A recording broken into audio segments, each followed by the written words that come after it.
our digital storytelling video. My name is Aznia Dwi Nur Rahmat, and my friends, I'm Nida Nur Syifa. And I'm Feisya. And today we are so excited to share a story with you. We hope you can step into the journey we've created. So, let's begin our story. When we were first informed that we had to conduct a group presentation, we were quite shocked, especially after finding out that our group was scheduled to present in the first week. It felt very early, and this made us panic at first.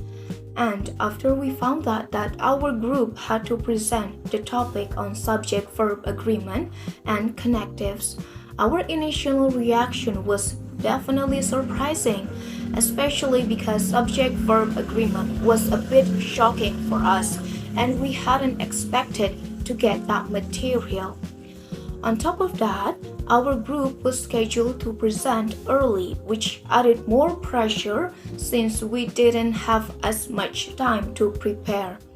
But even though we were still trying to process everything, we immediately started working on the posters and designing the layout.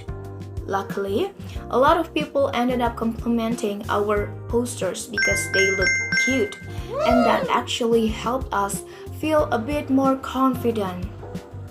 And another thing that made the task feel heavier was our second presentation happened on the same day as a live role play for another course, professional listening and speaking. So mentally, we were juggling two performances at once. Even so, we tried to stay calm, organize our time, and prepare whatever we could so that both tasks could run smoothly.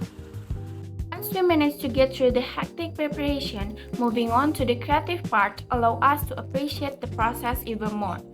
Creative projects like poster presentations are something we all genuinely enjoy. But of course, even the things we love always come with their own challenges, right? And that's exactly what we experienced. This wasn't our first time presenting posters, but the nervous feeling was still there. We had to present the material using the grammar we had learned, so the preparation took quite some time and required several rounds of practice. We also had to think about how to keep the audience engaged with the poster we created. The second presentation wasn't any easier during the process. We had to deal with the weather not being on our side, and since in the first presentation, we used the quiz to make the audience participate actively, other groups started doing quizzes too, which made us unsure about what kind of activity to use for the second one. But gladly, I already had a few quiz ideas prepared, so the others just had to choose. From our learning, we realized that grammar in spoken discourse is much more flexible than grammar in writing. Because when we speak, we often use repetition, pauses, and non-standard sentence forms to keep the message flowing and easy to follow. In addition, we understand that clarity is more important than perfection. So, we need to choose simple but clear sentence structures to keep the audience focused. In spoken practice, intonation, word stress, and situational context also play a big role in shaping meaning, which shows that spoken grammar cannot be separated from how we deliver our voice. When preparing a presentation, we learn that organizing our grammar carefully helps us create a smooth flow, especially through the use of connectives such as firstly, in addition, and on the other hand, to make transition more natural.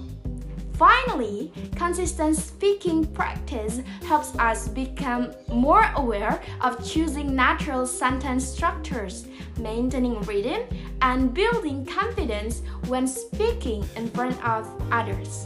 Through this GSD presentation over the semester, we realized that grammar is not just about as long as the listener understands, but about how we choose the right structures to make our speech clearer, more accurate, and more professional.